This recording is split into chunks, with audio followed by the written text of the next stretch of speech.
Lo dijo en la primera hora. 7:36 en la mañana. Ayer se dieron algunos episodios vinculados al mismo tema.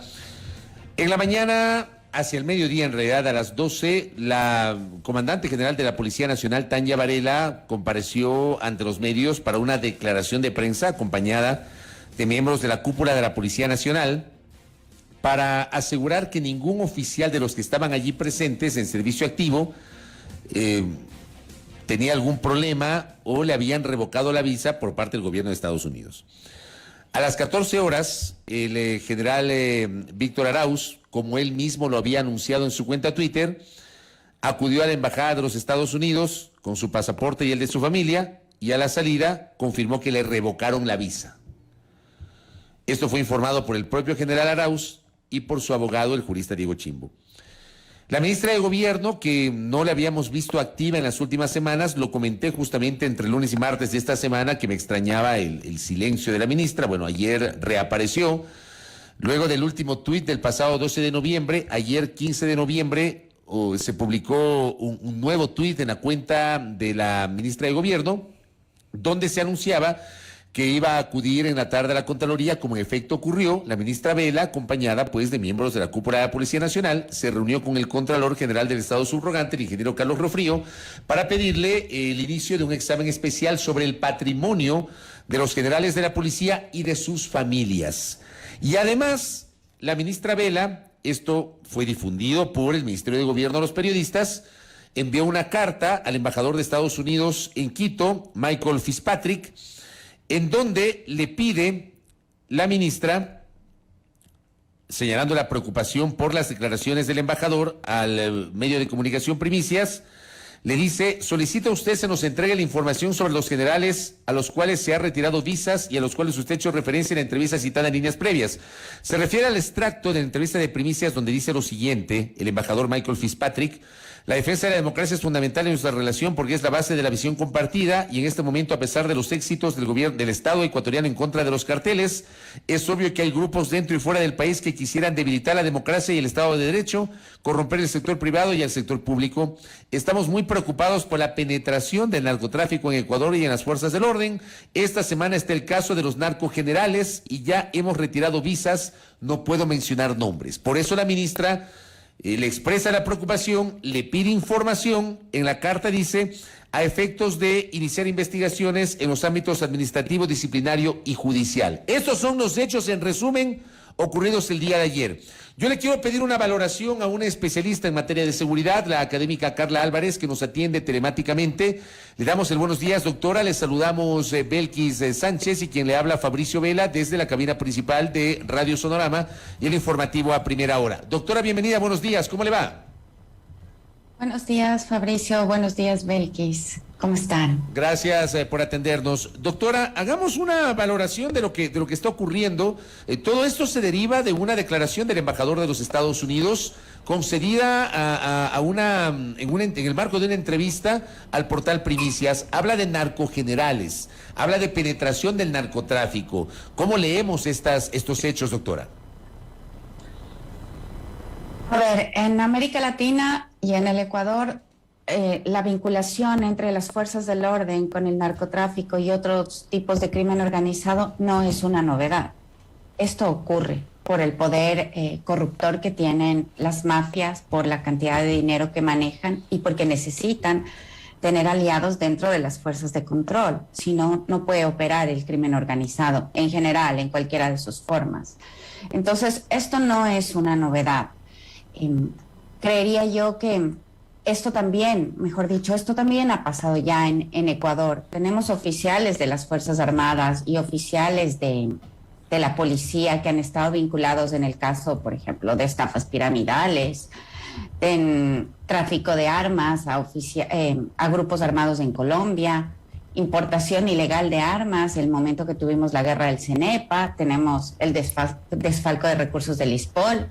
Hasta en la crisis carcelaria hay nombres de oficiales que nombres que están rondando ahí por un comportamiento poco probo. Entonces, esto es lo que ocurre. tenemos casos de corrupción y tenemos casos donde el narcotráfico también ejercerá su poder frente a la fuerza pública en general. Lo que es de sorprender es que no sea el gobierno ecuatoriano el que inicie la investigación, sino que tengamos un llamado de un gobierno extranjero para que digamos, oh, algo está pasando y empecemos una investigación. Esto es lo que me sorprende más a mí. El gobierno ecuatoriano debía estar sobre la pista, debía tener indicios y no esperar un llamado de atención de un gobierno extranjero para iniciar investigaciones apenas. Doctora, buenos días. Sí, sin embargo, no se han conocido más detalles, más allá de esto que dijo el embajador en términos muy generales, pero no se conoce a detalle, no se conocen nombres, no se conoce la situación actual. Definitivamente, yo creo que hay un problema de protocolo en este caso, que es un problema que a mí me llama muchísimo la atención, porque nosotros tenemos una declaración del embajador de los Estados Unidos en un medio de prensa. Es una declaración como muy, no sé si espontánea, pero que no lo esperábamos. Esto no corresponde a un comunicado oficial del gobierno de los Estados Unidos al gobierno del Ecuador, no. Es una declaración en un medio de prensa. Y esto genera un revuelo enorme en nuestra sociedad, en la policía, más que en las Fuerzas Armadas. Y también genera una acción del Ministerio de Gobierno. Pero casi que es una acusación como lanzar una piedra y esconder la mano. Así es. Se dice, hay narcogenerales, pero no se ha dado más pistas. Se llama al coronel Víctor Arauz, se le quita la visa, que el gobierno de los Estados Unidos está en su derecho de hacerlo, se le quita la visa, pero no conocemos las razones. ¿Cuáles son los indicios, las pruebas o cuáles son las responsabilidades que recaen sobre el coronel Arauz? No se conoce y el gobierno ecuatoriano tampoco conoce eso. Es complejo diría yo, porque estamos ante un sistema un poco de una justicia paralela, ¿no? El gobierno de los Estados Unidos toma sus medidas sobre unos indicios que tiene, pero el gobierno ecuatoriano no se entera, no sabe y no es respondido, y además se entera en una conversación casi que de pasillo, por hacer una especie de símil, ¿no? Porque escuchó por ahí, en un medio de prensa. Creo que no se han cumplido los protocolos que se deberían cumplir.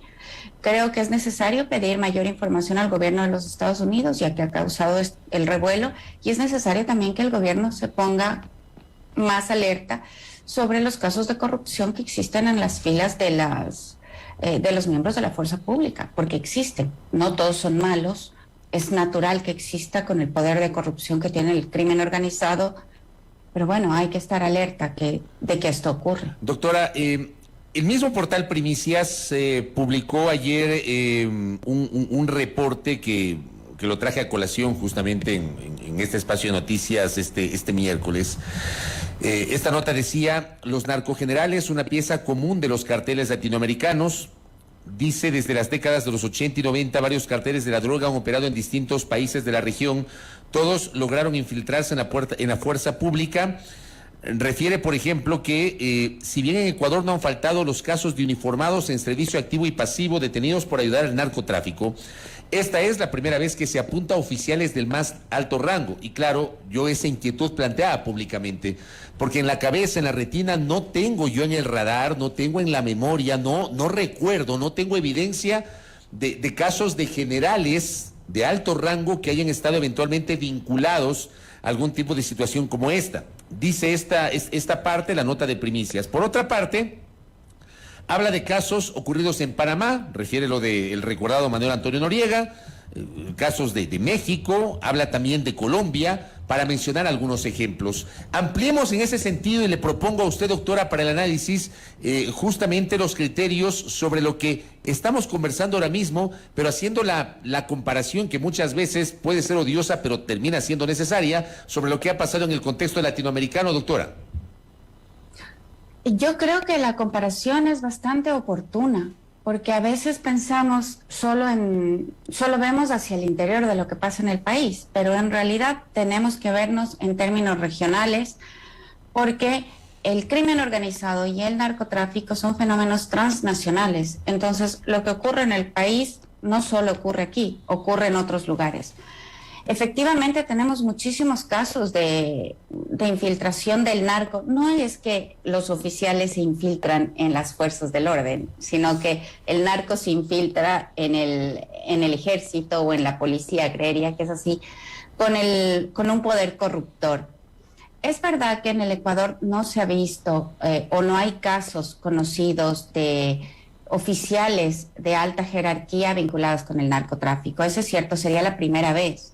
Si es que se logra comprobar y si es que hay un juicio. Este momento solamente tenemos una especulación porque un gobierno extranjero ha tomado una decisión sobre un permiso de entrada a su país de uno de nuestros oficiales. No tenemos todavía información, no sabemos quién más esté vinculado. Ayer también la ministra de Gobierno dijo que no tenía ninguna confianza en los 4 oficiales de la policía que no fueron ascendidos, que fueron retirados del proceso de ascenso, los que apelaron a la decisión de la general Varela. Todavía hay muchas cosas por definir, efectivamente.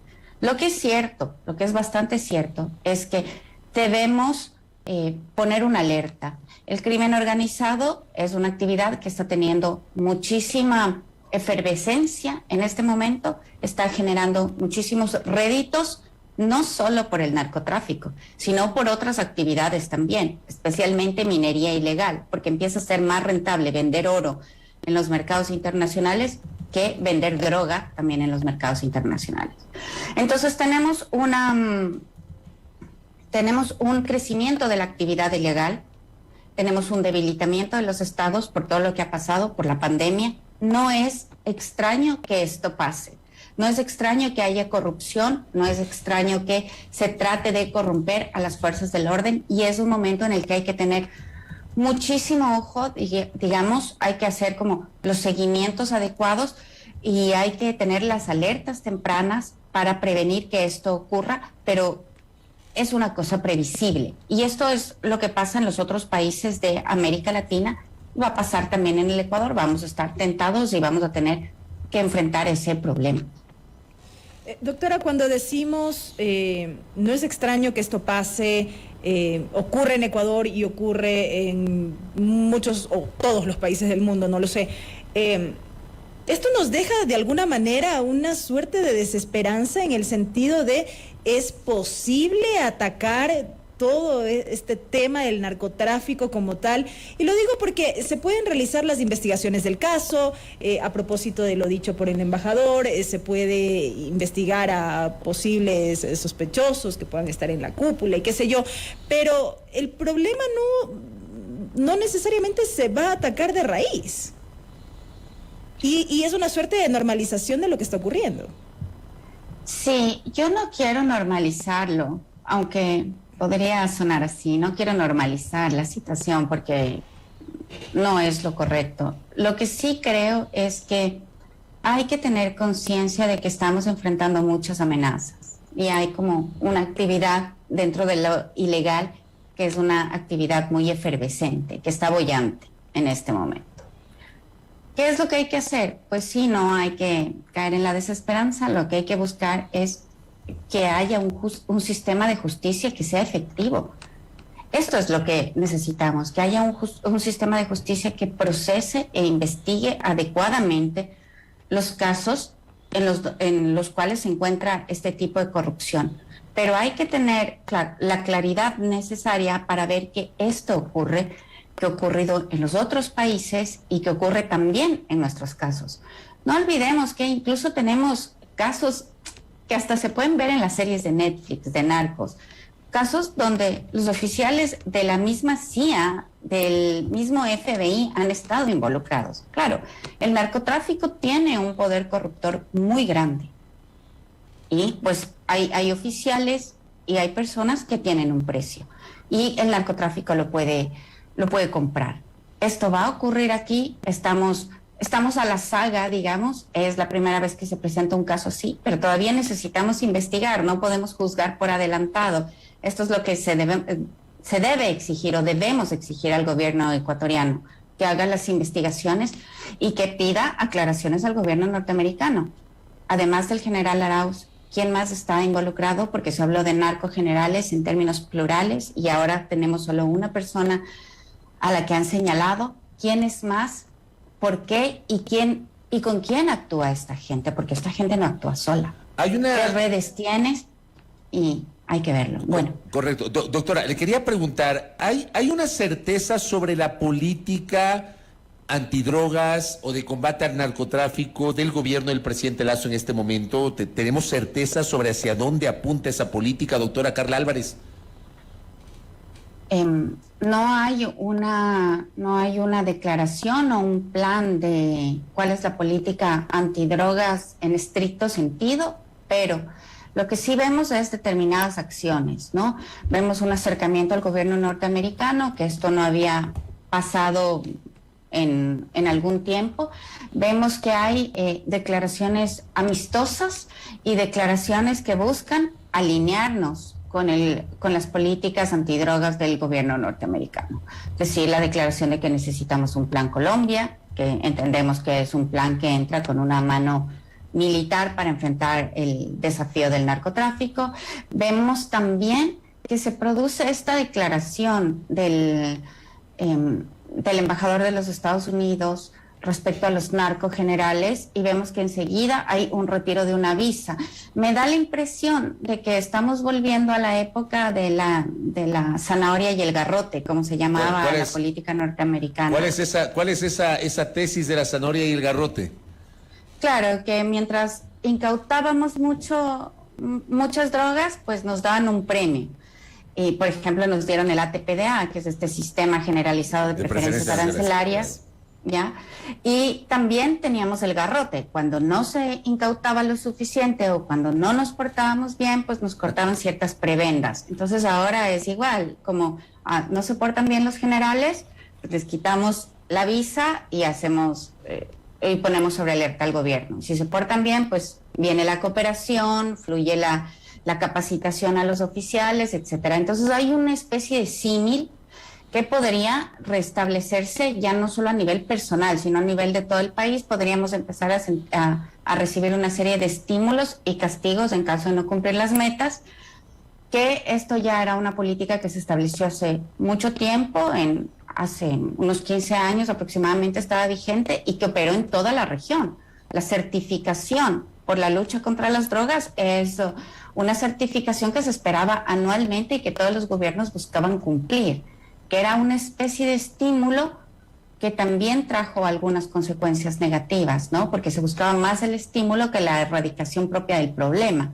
Entonces, bueno, es compleja esta lógica porque también obedece a motivaciones externas y no a realidades locales, y al parecer estamos ante una especie de reedición de esta política de drogas. Luego de esta alerta del embajador de los Estados Unidos, doctora, ¿qué es lo que debería ocurrir en rigor en el marco de las investigaciones? ¿Cooperación mutua? ¿Qué es lo que debería ocurrir? Bueno, lo primero es que debemos pedir una aclaración y debemos pedir información de quién más está investigado, porque sabemos que todo esto, el crimen organizado trabaja en red. No hay un elemento puntual, seguramente hay más gente, necesitamos hacer una investigación. Hay que procesar y hay que judicializar en términos adecuados. Ahora, la lucha contra el narcotráfico necesita una cooperación internacional, porque el crimen transnacional necesita cooperación de otros países. No se puede iniciar una lucha o llevar una lucha a cabo con un llanero solitario, es decir, solo el Ecuador frente al mundo. No, hay que cooperar. Necesitamos la cooperación de otros países, de Estados Unidos también, de Colombia, de Perú, de Bolivia, de los países que están en la región produciendo drogas, pero también no nos olvidemos que tenemos otros desafíos. La región andina tiene otros desafíos y Sudamérica también. Tenemos graves problemas de minería ilegal, una consecuencia la vimos ayer por la noche en Saruma. Tenemos problemas de tráfico ilícito de armas, de partes, de municiones, tenemos tráfico de migrantes. Es decir, tenemos una agenda de seguridad que en este mismo momento está siendo muy compleja. y que para ello necesitamos cooperación, necesitamos tener un flujo de información sobre gente que tiene un comportamiento dudoso, por ejemplo, para que no sea detenida en este país o en otro. En este sentido, creo que el gobierno está tomando algunas medidas para mejorar los vínculos con otros países, pues, y hay que fortalecer la cooperación internacional y regional especialmente para poder enfrentar los flagelos que tenemos. Correcto, doctora. Y le pregunto adicionalmente, para enfrentar todo esto, aparte de la política y todo, ¿se requiere algún tipo de reforma legislativa, una nueva ley? Porque le hago esta pregunta porque, claro, a veces nuestros políticos le venden la idea al país de que con una ley o con una reforma legal se solucionan los problemas per se. Pero, digo, de su conocimiento, ¿hay que reformar la legislación o con lo que tenemos alcanza si es que hay voluntad política y hay un plan integral, como usted lo ha planteado, doctor Álvarez? Fabricio, yo creo que no se gobierna por ley. La ley ayuda, es un marco que nos permite una actuación, pero también sabemos que hay leyes que tampoco han llevado a acciones concretas. Necesitamos voluntades políticas, necesitamos planes. Creo que uno de los problemas del Ecuador, y creo que los latinoamericanos culturalmente tenemos este problema de que nos dificulta mucho concretar lo que hemos propuesto en las leyes. La ejecución es muy difícil en América Latina y en el Ecuador también. Tenemos un marco legal que podría ser incluso medianamente adecuado, pero que nos permite actuar. Necesitamos una voluntad política y una claridad de hacia dónde vamos, por qué vamos hacia allá, qué vamos a conseguir y cómo lo vamos a medir. Esto es lo que muchas veces tenemos dificultades como sociedad. A veces el Ejecutivo tiene dificultad de marcar la ruta clara. Necesitamos esa ruta. Necesitamos saber qué medidas se van a tomar para conseguir los objetivos planteados y evaluar. Después de un tiempo necesitamos evaluar si eso ha funcionado, si hay que cambiar el rumbo o no, o qué otras prioridades debemos tomar. En fin, pero necesitamos un proceso ejecutivo que dé cuenta de lo que se va a hacer, de cómo se hace y de si se ha logrado. Entonces, creería que más allá del marco legal, lo que necesitamos es una voluntad política. Correcto, doctor Álvarez. Le quiero agradecer por estos minutos y por sus aportes desde su condición de estudiosa de los temas de seguridad y académica sobre lo que está pasando a nivel de país con la posible incidencia del narcotráfico, que ha sido alertada por el embajador de Estados Unidos y que ha provocado algunas decisiones que el día de ayer fueron noticia. Doctor Álvarez, muy gentil, que tenga un buen día. Hasta luego, Fabricio y Belkis. Gracias, muy gentil. Gracias. A Carla Álvarez, académica, docente, especialista en esta materia, hablando aquí en A Primera Hora sobre los hechos que los comentamos, la decisión de Estados Unidos de revocar la visa a un alto oficial de la policía, el pedido del propio gobierno a la Contraloría de una investigación para auditar el patrimonio de los generales que integraron la cúpula de la Policía Nacional, la carta que ha sido enviada por la ministra Alexandra Vela al embajador Michael Fitzpatrick pidiéndole precisiones sobre aquella declaración que formuló en el marco de una entrevista con el portal Primicias. Lo tienen ustedes allí para el debate. Voy a cerrar el espacio, voy a la pausa. Primera Plana. Todas las noticias, todas las voces.